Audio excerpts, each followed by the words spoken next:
방금 소개받은 김종석입니다. 예전 강의라고 하는데요. 그러나 특강 형식들이 정해진 스케줄대로 강의를 하면 별 재미가 없어요. 청중들 반응이나 본인들의 공부는 눈높이에 맞춰야 되는데, 그래서 제가 일부러 슬라이드라든지 다른 준비를 안 하고 일부러 제가 그냥 하는데요. 그러니까 강의 순서는 그렇게 합니다. 제가 일방적으로 말씀하는 거는 가능한 시간 조금만 하고요. 가능한 여러분들 궁금한 것들 뭐든지 좋아요. 내가 강의한 거 책을 사용을 하면 뭐든지 좋고, 질문을 하시면 제가 아는 범위 안에서 답변하는 그런 시간을 충분하게 갖는 게 좋은 거지. 일방적인 강의 별 재미없어요. 그렇게 진행하도록 합시다.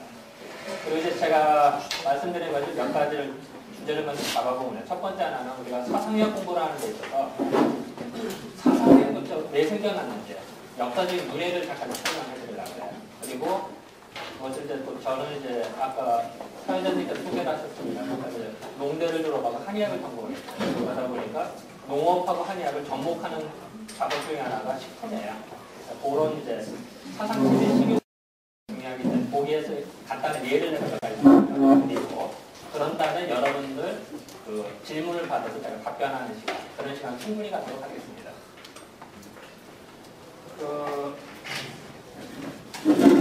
여러 사람들이 참 논쟁이 있어요. 사상의학이 과연 왜 우리나라만 있느냐. 사상의학이 우리나라만 있거든요. 그 이유 중에 하나를 여러 가지 얘기를 드리는데요. 약간 역사적인 얘기를 해드릴게요. 우리가 고려 때의 성리학이라는 게 들어가요. 고려 말에 들어오죠. 그런데 사상의학을 공부하려면 성리학을 공부해야 되는데 이유가 몇 가지가 있어요. 이건 아시죠? 여러분 성리학을 왜 공부해야 되는지는 사서상을 다 읽으셨죠? 사서는 다 읽으셨죠? 경문교로 같은 건 다 읽으셨죠?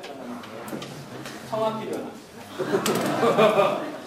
사상의학뿐만 아니라 동양철을 보면 성학기료는 기본이에요. 여러분들 읽으세요. 사서삼경의 엑기스만 뽑아놓은 게 성학기료예요. 그걸 모르고서는 한의학을 공론하는 것 자체가 어려워요.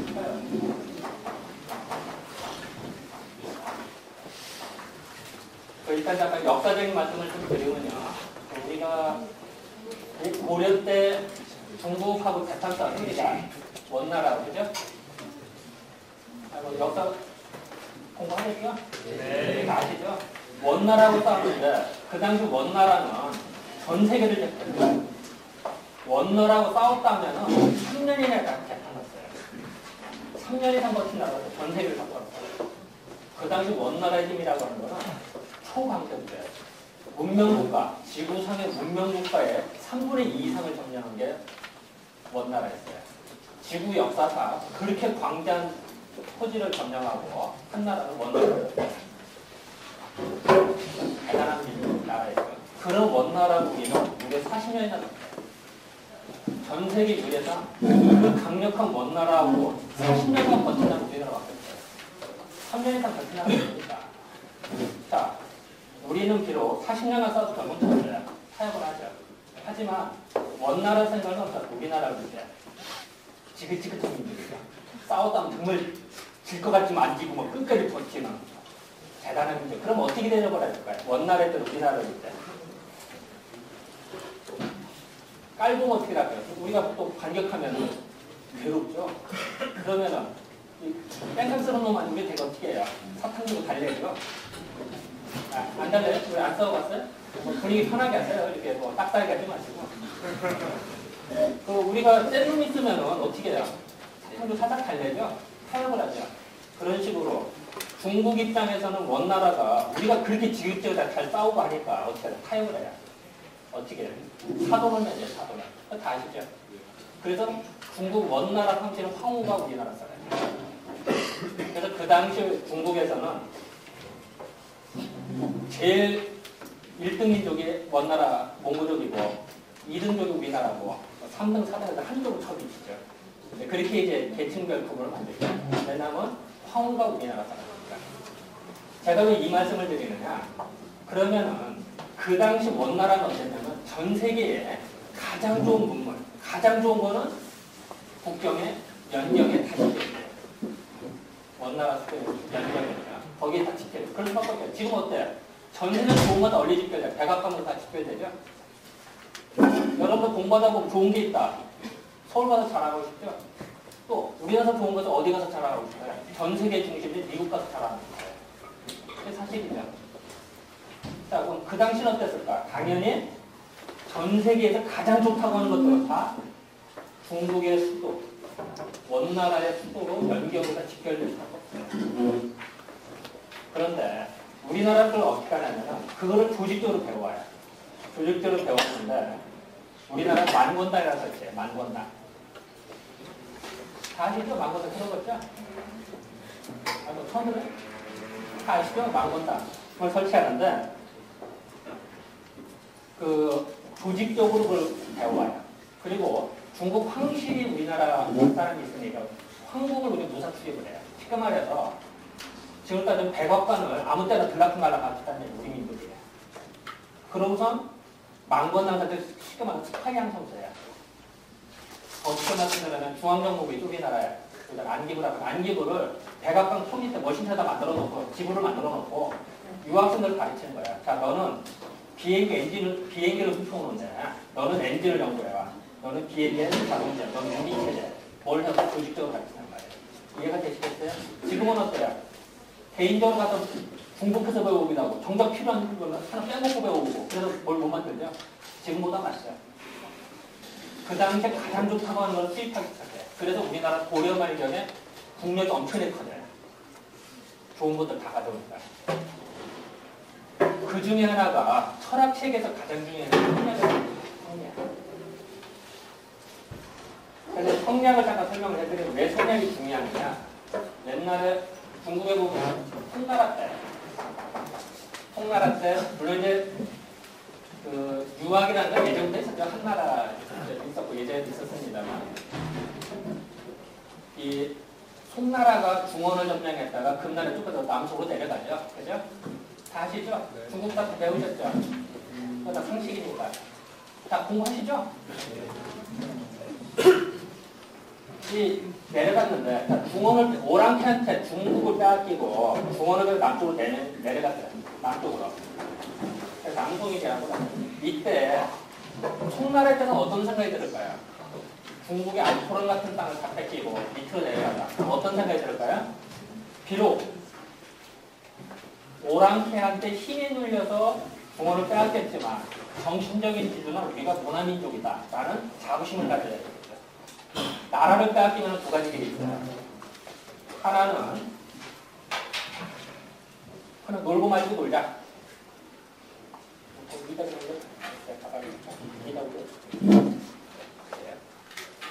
그리고 또 하나는 비록 나라는 빼앗겼지만 다음을 준비하자. 우리나라 일제시대 때 어떻게 했어요? 나라 망국하면 주패로 나눠지죠. 돈 있는 사람들 그냥 계집질하고 술 마시고 진창 노는 일이 생기고, 또 하나는 교육사업 하면서 미래를 대비하다가 이렇게 나눠지죠. 물론 또 어떤 사람은 총 들고 만주가서 싸우기도 하고, 그죠? 당연히 송나라에 대해서 그런단 말이에요. 그럴 때 부자가 뭘 주장하냐면 이걸 주장을 해요. 부자가 뭘 주장하냐면 우리가 이제 철학 얘기를 하면 이와 기 이런 얘기를 하죠. 이기설 이런 얘기 들어보시면 어떤 걸 주장하냐면 이치는 중원에서부터 우리가 가지고 있다는 거야. 다만 기가 변해서 다만 힘이 약간 약해서 순간 날씨가 한낮에도 낮에는 태양이 뜨는 것 때로는 폭포도 몰아치죠. 그죠? 깜깜한 날씨 있어요. 그죠? 이런 식으로 기회변화 때문에 잠깐 중원을 오랑캐한테 빼앗긴 것 뿐이다. 나중에는 우리가 대체될 수 있다. 왜냐면 리가 우리 앞에 있으니까. 이런 이기설을 주장한단 말이에요. 주자가. 자, 이런 주장이 그 당시 송나라 입장에서는 어떨까요? 딱 막 이해가 되기 쉽겠죠. 시대적 분위기하고. 이해되시겠어요? 이거 아주 중요한 거예요. 우리가 동양철을 보면 의리면 이설, 기설 엄청 공부하단 말이에요. 공부해봤자 역사적인 유래를 모르면 맨날 구름 잡는 얘기예요. 그 재미없어요. 그렇게 공부하면 안 돼요, 공부는. 그래서 이런 주자학설을 공부를 하고 발달한다. 그래서 발달되는 것이 성리학이에요. 성리학은 뭐냐면은 모든 세상의 이치들을 합리적으로 생각하는 거야. 자, 옛날 같으면 번개가 쳤다. 번개가 치면 야 이거 하늘의 노에서 번개 친 거다 라고 생각했단 말이야. 옛날에는. 그게 아니라 이거는 하늘의 양기와 땅의 기가 서로 감응해서 번개가 치는 거다. 이렇게 해석하는 거예요. 그게 성리학이에요. 즉 삼라만사의 자연의 현상들을 어떻게 합리적으로 해석하느냐. 그것이 새로운 과학체계이고 새로운 철학체계란 말이에요. 그것이 성리학이고 그 당시에 전 세계를 다틀어서 제일 최첨단의 학문이었단 말이에요. 그것이 성리학이다. 이런 성리학을 우리는 조직적으로 받아들였단 말이에요. 그래서 고려할 때 우리는 엄청난 힘을 축적을 해요. 그때 두 패로 나눠지죠. 한패는 여러분도 다 아시겠습니다만 고려라는 나라를 끌고 나가면서 개혁을 하자. 성리학체계로. 한패가 하나 있고 또 하나는 그게 아니라 역성. 고려라는 나라를 없고 다시 만들자. 다른 새로 만들자. 라는 세력이 두 패로 나눠요. 그 중에 이성계라는 그 군부 세력하고 맞서 수대살이 있죠. 수다 세력. 그래서 조선이라는 나라가 건국이 되죠. 그러니까 조선이라는 나라는 철저히 성리학으로 무장될 수밖에 없었단 말이에요. 그죠? 그리고 조선 내내 그 종교 아닌 종교같이 500년 내내 성리학이 지배를 하게 돼요. 이런 성리학 체계로 나라가 건설되면 조선이라는 나라 어떻게 할까요? 모든 걸 합리적으로 계산한다. 합리적으로. 주먹국 따지는 게 아니에요. 조선의 나라가 얼마큼 위대하냐면은 여러분들 그 사극이나 뭐 이런 거 보면 어때요? 임금이 지방 말단 수령한테 명령을 내려 수령을 갈아치우죠. 그죠? 자, 우리가 서양사 국가 공부할 때 서양사에서 봉건국가라는 개념은 봉건국가. 영주라는 개념에서 봉건국가라고 하죠. 그죠? 불과 독일은 100년 전까지 봉건은 돼 있어. 그죠? 지방 영주가 있었잖아요. 아니, 공부 안 했어요? 다 알잖아. 아이고, 왜 이래. 그리고 프랑스는 어때요? 프랑스도 불과 시민혁명 이런 200년 전까지 그랬죠. 그죠? 독일은 불과 100년 전까지 그랬어요. 우리는 어땠어요? 500년 전에 벌써 공무원제는 없었어요. 서양의 관점으로 보면 근거라는 나라가 조선 초기부터 시작해요. 자, 왜 그랬냐? 우리는 지방 말단 수령까지 임금이 직접 좌지우지를 했단 말이에요. 중국은 어땠을까요? 못했어요. 나라가 원체 크니까 지방 말단 수령을 임명 못해요. 그냥 지방 자체를 내두는 거야. 그리고 세금만 잘 들어오는 거니까 놔두는 거야. 일본도 어때요? 그 명칠시 일어나기 전까지 그랬었죠. 그래서 무사계급이 다 한참 그랬죠. 우리나라만 그랬어요. 즉 서양 사학의 입장에서도 근대국가와 봉건국가를 구분하면 우리는 근대국가를 조선 쪽까지 올려야 된다. 근데 불행하게도 이 서양 사학자들은 이 사람들이 성리학 자체를 우습게 생각하니까 공부도 안 한 사람들이 헛소리 하는 거예요. 성학지별책이나 이런 책 하나도 안 읽은 사람들이 성리학 엉터리라고 꼭 서울 안 가본 놈에 서울 남대문이 어떻다는 얘기는 똑같죠. 그런 놈들이 판치고 한약 공부도 마찬가지예요. 한약 공부할 때 여러분들도 의서 하나도 안 읽은 사람이 원서도 안 읽은 사람이 뭐 동의본 어쩌다 뭐 어쩌다 떠드는 사람 많죠. 그거 헛소리 하는 사람 많아요. 그래서 어쨌든 조선이라는 성리학 성립이 됐기 때문에 그 세종대왕님이라든지 세조때라든지 세조때는 투대태라든가 좀 국력이 좀 떨어졌고 세종대왕님 때 조선 쪽에 찬란한 문화혁혁을 발휘. 그때 대표적인 의사가 뭐야? 의방유치라든지 향일수 이런 책이 다 아시죠, 그죠? 그 의방유치라는 책 보면 엄청나게 방대한 거예요. 내가 요새 뭐 그래서 조선 초기는 어떻게 성립이 되냐면은 이 주자학설을 받아들여서 조선이라는 나라를 건국하는데 그걸 주자성략관계라고 해요.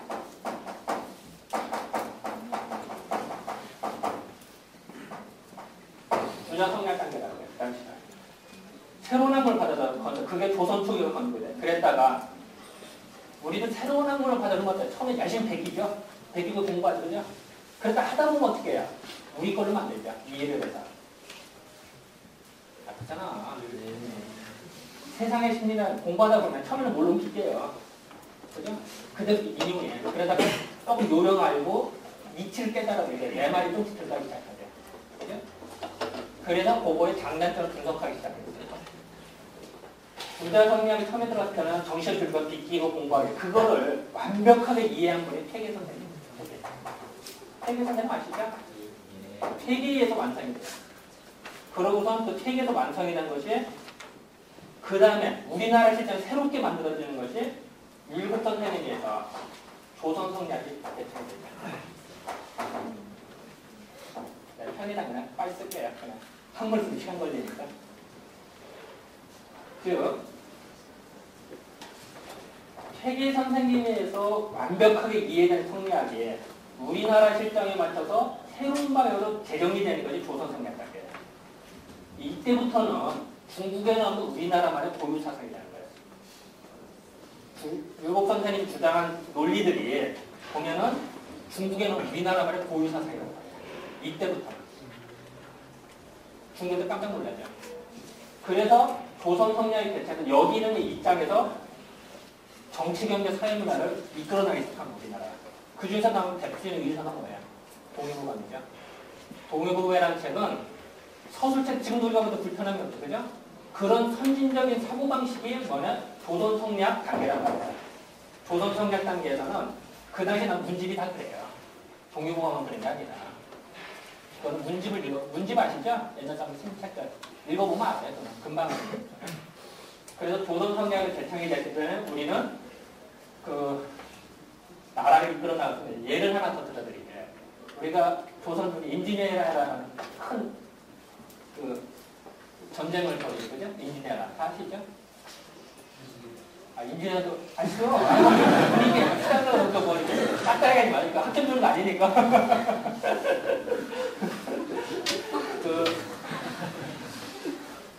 인지네란이 벌어지는데 전쟁터가 우리나라예요. 전쟁터가. 우리나라 전쟁을 벌여서 얼마나 초토화가 됐겠어요. 우리나라가. 응? 초토화가 됐겠죠. 우리나라가. 그런데 희한하지 않아요? 중국에서는 원군만 보내셨어. 그죠? 응원군. 그죠? 근데 중국은 망하죠. 일본은 어때요? 정권이 바뀌죠. 통일수기에서 도쿠가와 덕청자가 바뀌죠. 그죠? 정권이 막부가 바뀌잖아요. 우리나라는 어때요? 계속 끌고 나가요. 자, 그럼 누가 과연 진정한 승리였겠냐 이런 생각이 들죠. 그리고 또 하나는 경제학적으로 봐도 재밌는 게 우리는 조선 성리학이라는 바탕에 있었기 때문에 우리는 이와 이를 상당히 중요시해야 돼요. 현실과 지변을 같이 중요시하거든요. 그래서 뭐 일부 사람, 뭐 주기파다, 주기파 이런 얘기 들어보시죠? 네? 그래서 이제 보고의 그 차이에서 배우는데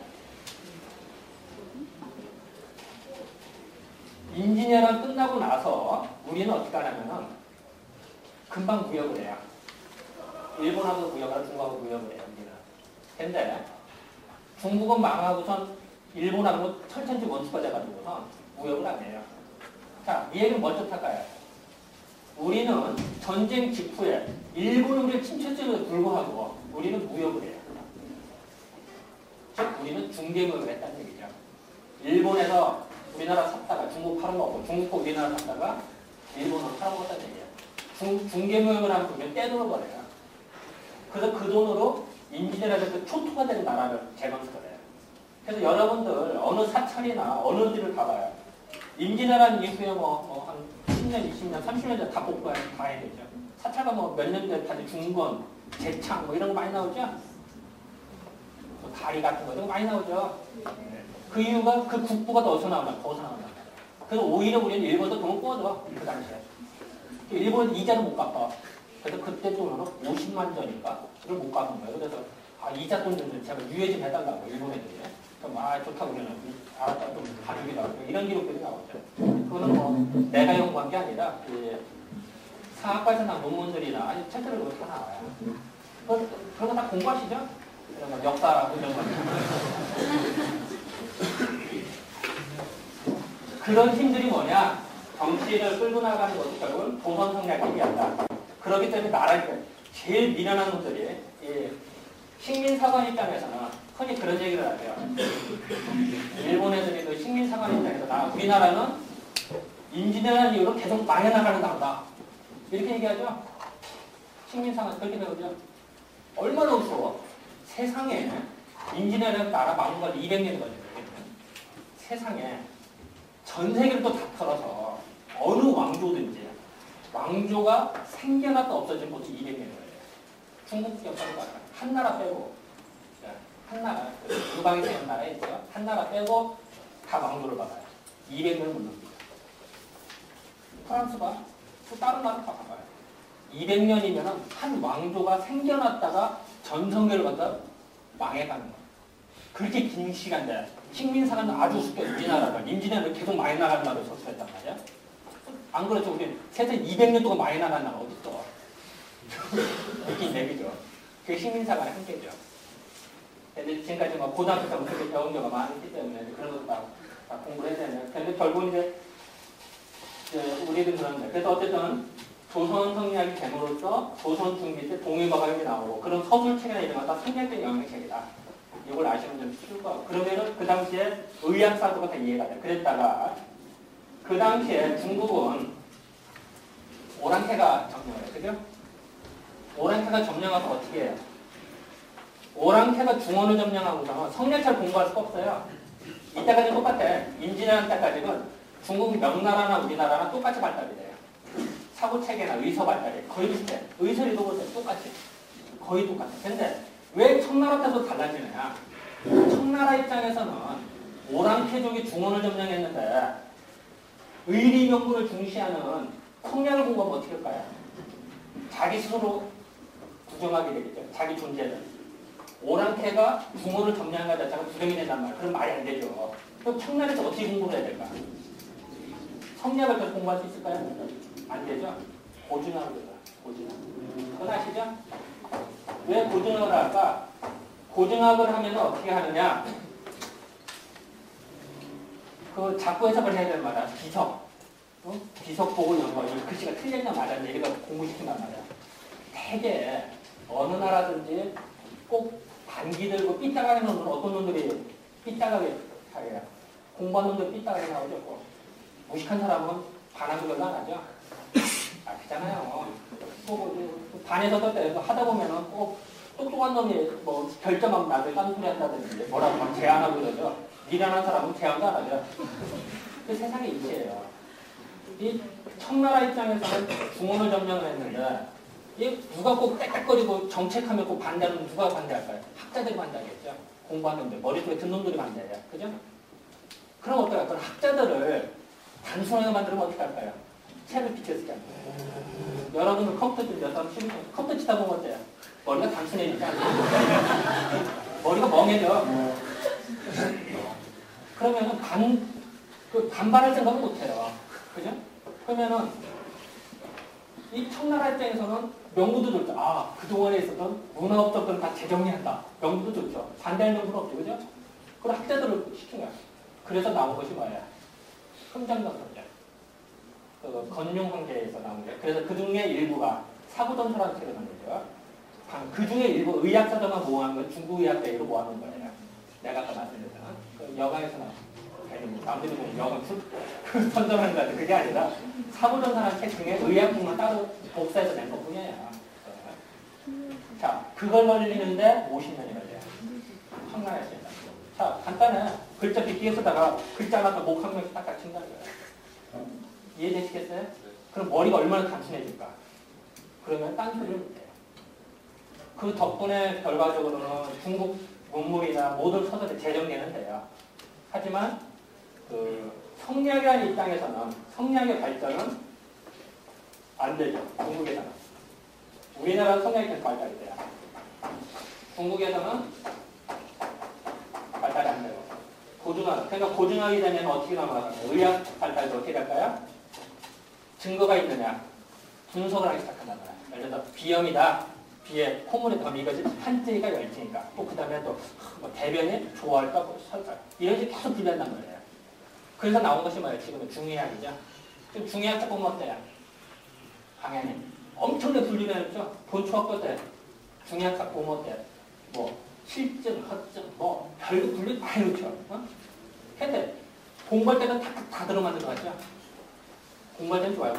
우리는 서양 사고 방식에 지금까지 입력이 되어 있고 그런 입장에서 중의학 책을 보면 정말 잘 들어가요. 근데 정작 환자를 보면 되게 헷갈리죠. 이걸까 저걸까. 우리 실장이 안 맞고 그 이유 중에 하나가 청나라는 고등학의 영향을 받아서 의학에서 중의학이 되는 이유 중에 하나가 되는 거예요. 그런데 우리는 그렇지 않죠.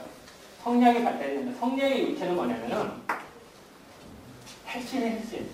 자, 여러분들 사상의학에서도 그렇습니다. 책을 한 권이니까 한마디로 말해라.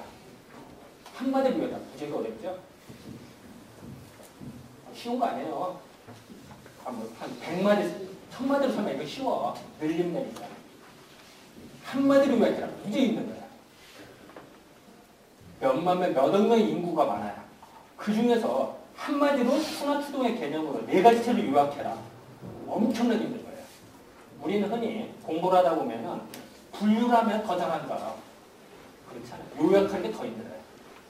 흔히 사상학 공부하는 사람 중에 사상학이 되게 힘든데 뭐 8가지, 뭐 16가지, 뭐 60차기를 나누면 더 잘한다. 그래서 발달이라고 착각을 해요. 나누는 건 쉬워. 차이만 나도 나열하면 되는 거예요. 그 요약하고 핵심으로 말하기가 더 힘든 거예요. 여러분 착한 애 한마디로 요약해봐. 인간 한 명 봤을 때 저 사람은 핵심이 뭐다? 이 사람 특징이 뭐다? 이 말하기 쉬워요. 그 천차만 변화 속에서 그거의 핵심을 찍어내는 것이 성략책이란 말이야. 그러니까 우리가 성략을 모르고서는 사상학 공부가 말이 안 된단 말이야. 사상학 공부한 사람이 성학지비도 모른다. 그러면 그건 기본이 안 됐다고 생각을 하는 거죠. 예, 그래서 성학지비는 율곡선사에 쓰신 책이죠. 율곡선사에 조선통의 요체를 쓴 것이 성학지비 책이에요. 그래서 옛날에 경연이라고 아시죠? 경연. 임금님이 신하가 세미나하는 거. 들어봤죠? 옛날 임금님들은 참 임금하기 힘들었죠. 왜냐면 아침 하루에 3번씩 세미나 가야 되는데 조각 아침에 밥 공부하고 점심 먹고 저녁 먹고 하루에 3번씩 세미나 했어요. 참 고된 거지. 우리도 일주일에 한두 번 세미나 하면 힘들죠. 하루에 3번씩 공부해요. 스타디를 해야 되는 거야. 아무리 그 전날 술 먹어도 소용없는 거야. 술 먹어도 다음날 늦게 나서 한번 빼먹지. 그러면 상수가 올라와. 그래서 임금 군주의 자격이 없어. 그게 우리나라였죠. 그때 공부할 때 텍스트북이 뭘까? 성학지비란 말이에요. 군주가 공부할 수 있는 텍스트북이에요. 물론 신경이라는 책도 있어요. 신경 아시죠? 신경이라는 책 아시죠? 중국에서 나온 거, 중독수가 쓴 거. 아시죠? 신경이라는 책을 쓸 때와 볼 때와 성학지 볼 때가 차이가 나죠. 자, 남인이 정권 잡을 때와 서인이 정권 잡을 때가 틀리죠. 우리나라에서. 자, 서인이 정권 잡으면 뭘로 텍스트북 공부할까요? 경연할 때. 1번 신경, 2번 성학지도 어떤 거? 1번? 2번 어떤 거? 서인이 잠깐만 하면 당연히 서인이 두 개예요. 율곡 제자들이죠.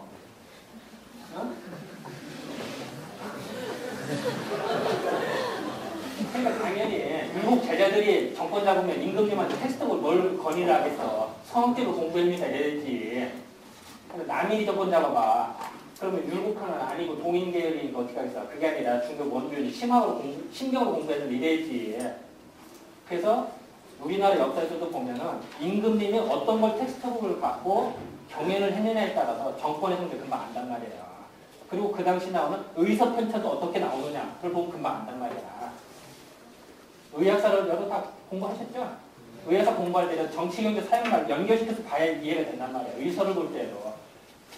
내가 잠깐 더 얘기를 하면 의서를 볼 때 여러분들 그런 얘기 흔히 하죠. 음과 양, 뭐 용어들이 많이 나오죠. 뭐 빚증, 뭐. 근데 시대별로 틀리죠. 개념이. 2000년 전에 쓴 책하고 1000년 전이나 500년 쓴 책은 틀려 개념이. 근데 책에는 똑같이 써있단 말이야. 글자는. 책에 사람들 그걸 착각을 하죠.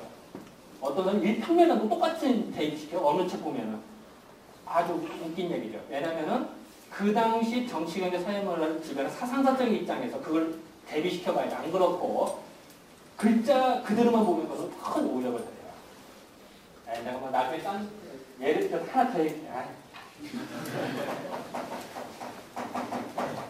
이게 마늘 산자예요. 마늘 산자. 응? 예를 하나 들게. 예 하나. 지금 하다 보면 마늘 산자가 나와요. 삼국유사에 보면은 뭐 곰하고 호랑이가 뭐 마늘 먹고 뭐 쑥 먹고 이런 얘기 나오죠? 어? 근데 삼국유사에는 산 20내에 있어요.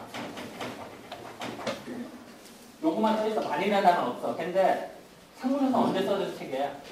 고려 때 쓴 책이죠? 그런데 조선 초기 이전, 조선 초 이전에는 산 하면 마늘이 아니라 달걀을 의미하는 거야. 조선 초 이전의 책에서는 다. 조선 초기 중기 때는 산 하면은 마늘, 오와 달래로 혼용해서 쓰다가 조선 중기 이후는 마늘이라는 단어를 써요.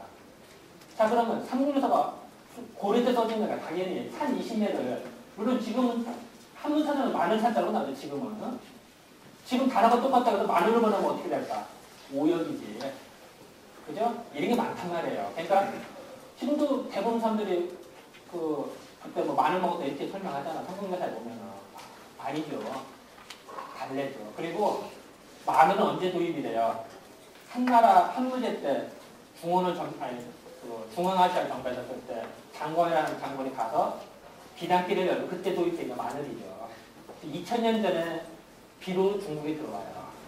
5000년 전에는 동양에는 마늘이 없었어. 말도 안 되죠. 고조선 때 마늘 먹었다 말도 안 되는 거죠.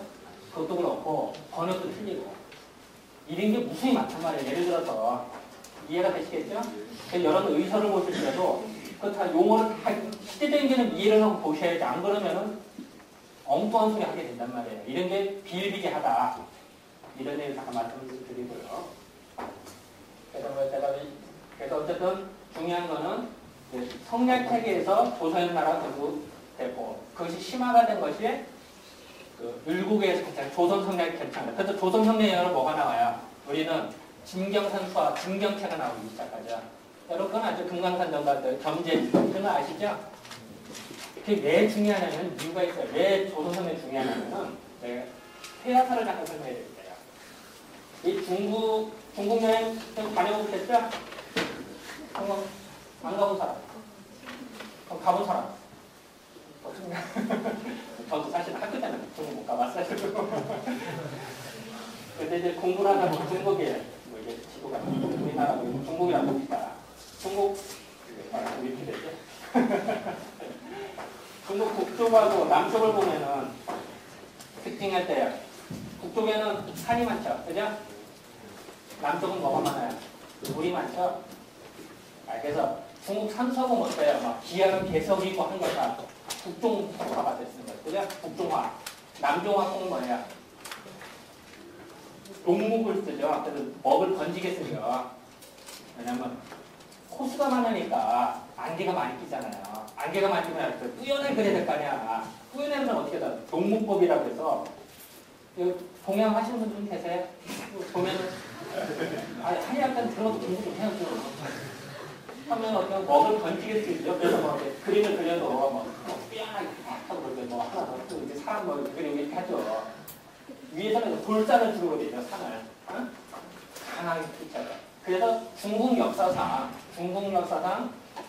북종화풍과 남종화를 각각 틀렸기 때문에 동양화 그리는 게 그게 숙제였어요. 왜냐하면 북쪽 사람들은 그럴 때는 남쪽 화풍 이해를 못하고 남쪽에서 북쪽을 이해를 못해서 그걸로 처음 통합을 할까. 이것이 중국 회화사상 계속 고민을 했던 거야. 중국 역사상. 그런데 그거를 우리는 통일을 해요.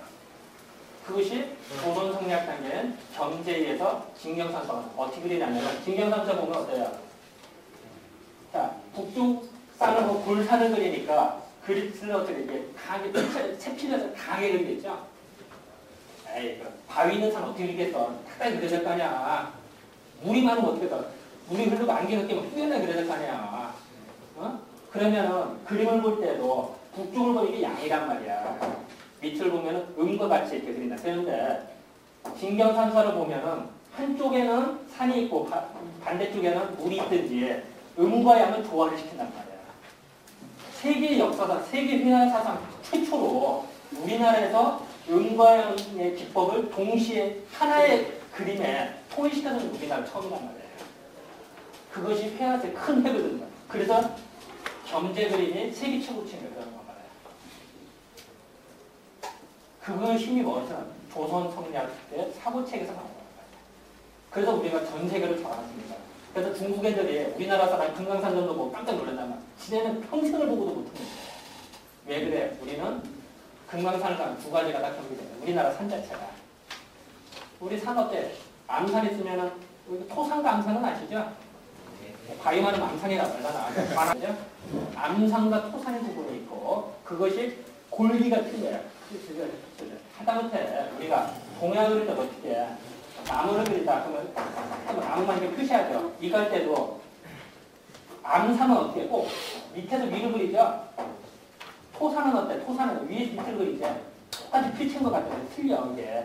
밑에서 위로 볼 때는 뭐냐? 양계가 솟구치는 거죠. 위에서 밑에는 음기가 되죠. 겉으로만 똑같지. 응? 근데 이게 틀려요. 느낌이 틀려요. 그걸 동양하는 감독 들어보세요. 다르게 하죠. 이게 기본이란 말이야. 그래서 하는데 골상, 토상 감단 조화를 맞추자든지 음양의 조화를 우리는 동시에 합하게 된다고. 이런 우리는 통합의 능력이 있어요. 우리는 우리 민족의 특징 중에 하나는 다른 나라에 그 좋은 문화가 있으면 그 중에 가장 좋은 거 하나를 딱 가져요. 가져서 우리 걸로 완전히 만들어내요. 자, 내가 이런 옷을 입거든. 이거 어느 때 오실까요? 한사분 때 오세요. 한사분 때. 한복이라는 복장 자체가 한사분 때 우리나라에 전례가 되고 그것을 우리는 고스란히 지금도 지켜내는 거예요. 그러니까 중국애들 깜짝 놀라죠. 지네들 옛날에 했던 건데 주나라 때 풍습을 우리는 계속 이어도 그러니까 공자가 제일 부러워하잖아. 우리나라 희한하게도 그 많은 것 중에 다른 나라 하는 것 중에 가장 좋은 거 딱 가져 완전히 우리 거로 소화를 해요. 그 완전히 우리 걸 만들어가 그 나라는 없는 그리고 고스란히 지켜내 끈질기게 그런 훌륭한 민족입니다. 지금 한의학도 마찬가지고요. 그래서 어쨌든 그 조선 성장 영향으로 이게 됐다. 자, 제가 이제 자꾸 이런 걸 강조를 해요. 이유가 뭐냐? 성리학 체계에서는 사람을 볼 때 이 당시에 분류를 하기 시작해요. 조선 성리학 단계에서는 우리가 그런 얘기 들었어요. 저놈의 싹수가 노란하다 있다 이런 얘기 들어보죠. 응? 저놈 싹수가 노란해. 저놈 싹수가 있는 놈이야. 그런 얘기 들어보시죠? 그럼 뭘 뜻할까요? 그 사람을 평가하는 거예요. 그리고 심지어는 우리는 그 사색 강파로 나왔어요. 나눠질 때 어떤 그 식민사관에서는 사색강파가 뭐 나라 취급앞에서 왕의 나라는 나라다 이렇게 얘기해요. 그죠? 그게 식민사관의 이제 난인이 된단 말이에요. 정당 정치를 이루다가 정당을 한 정권을 잡으면은 정치를 해요. 그러다 보면 꼭 어느 정당이든지 이게 처음에는 잘 시작을 해요. 우리도 공부하는데 신학교처럼 어때요? 공부 열심히 하니까 생각들죠? 하기 시작하면 했다가 한 달, 두 달 지나면 어때요? 술 마시고 뭐 하다 보면 에이 뭐 이거는 조졌고 다음부터 잘하시면 이게 사람 심리란 말이야. 이 단체도 그래요. 어느 신생단체는 처음에는 활기기 잘해요. 그랬다가 이제 결정에 이뤘다가 그 다음에 노세기에 들어오면 적당히 하다 진부해진단 말이야. 그러니까 결국은 새로운 신세대에게 또 밀려나요. 그래야 나라가 발전되는 거야. 이게 세상의 이치야. 그러면 어느 정권이든지 3세대 50년 이상을 보통 이제 세대도 20년에서 60년을 따지는데 60년 이상이 되면은 안 망할 수가 없어요. 우리가 부자 3대 못 간다 뭐 이런 얘기하고 하듯이 정당도 3대 이상을 가져요. 그게 세상의 이치예요. 그런 식으로 하는데 자 A라는 정당이 잡았다. 하다가 잘된 불점은 실점을 한단 말이에요. 진부해져. 그러면 B라는 정당에 치고받아요. 그죠? 정권 교체가 되는 거야. 그렇다고 B라는 정당에다가 실점도 C라는 정당에 해줘요. 이러는 거야. 그게 올바른 형태다. 그것을 누가 주도했어요? 우리는 학자들이 주도했다. 학자들, 공부하는 사람들이에요. 그런데 최초의 정당은 영국이 시작돼요. 히브리 당연히. 그건 아시죠? 영국 정당 사도 공부하셨죠?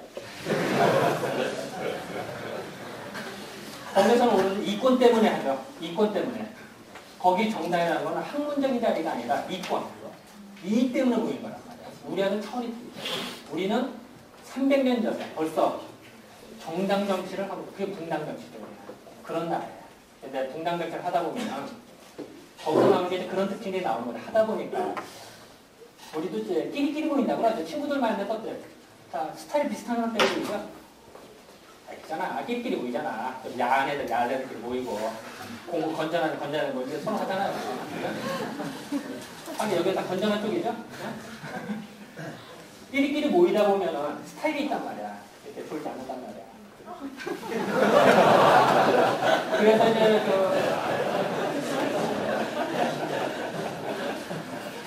원래 이렇게 가끔 웃어야 이제 졸음이 없어요. 이게. 그 끼리끼리 모이다 보면 하나의 스타일이 나타납니다. 어떤 스타일이 나타나냐? 쾌활한 스타일이다. 그러니까 우리가 생각할 때는 제가 아직은 강의해서 논문까지 안 썼습니다. 우리는 일단 문집을 읽다 보면 어떤 느낌이 드냐면은 지금의 노론 세력이 우리들 보면 태양인으로 되어 생각이 들어요. 정치하는 스타일이나 행동하는 꼭 태양인으로 움직여요. 최소한 체질이 내가 태양이 아니다 하더라도 태양이 같이 움직여요. 자, 우리도 어떨까요? 어느 정당이 있다. 제일 대장 스타일이 되게 따르죠. 그죠? 대장에다가 술 마시고 야 2차, 3차 가자 하면서 다 밑에 지금 다 그런 분위기죠. 아 1차만 끝나. 그럼 건전하 1차만 조용히 끝나는데도 술 마실 때 우리 조용히 얘기만 하는 그룹도 있고 어디는 또 술 마시고 뭐 음담터사고 노래 부르는 사람이 있고 다 틀리죠. 그 분위기 따라서 선배 따라서 서클도 다 틀리죠. 그죠? 그런 식으로 변한단 말이야. 그랬다가 그런 노하우에 생기기 시작한단 말이야. 우리는. 그래서 아 나는 스타일이 정치 개혁을 하는데 스텝 바이 스텝을 하겠다. 이런 사람도 있을 거고, 그죠? 그게 아니라 한 번에 싹쓸이 해. 조광조 같이 해. 그랬다가 다치고. 이런 게 그룹이 나눠지겠죠. 그리고 공부하더라도 스타일이 우리가 어떻게 해? 우리 시험 공부할 때 어떻게 해? 애들 놀다가 누가 정리해놓은 착 봐서 족공을 하거나 착해서 공부하는 사람도 있고 누구는 선생님한테 열심히 기록하는 사람도 있고, 그죠? 내가 말한 것도 열심히 타자 쓴 사람도 있고 누구는 그냥 멍하니 듣는 사람도 보는 사람이 다 틀리죠, 그죠? 그렇게 하면서 공부를 한단 말이야. 자기 스타일이란 말이야. 그게 사상의학자의 입장에서는 자기 체질에 따른 데 많이 반영이 된단 말이야. 그런 노하우들이 쌓이고 그래서 심지어는 이제 예를 든다면 누가 인사를 한단 말이야. 제자가 아니라 인사를 할 때 아 저놈이 정말로 존경해서 인사를 하는지 그래 너는 지서라 나 나중에 배반할 거야 라고 해서 인사를 하는 건지 마지못해 인사를 하는지 알아낸단 말이에요. 그 중에서 대표적인 말이 싹수가 있다 없다라는 말로 표출이 된다는 거예요.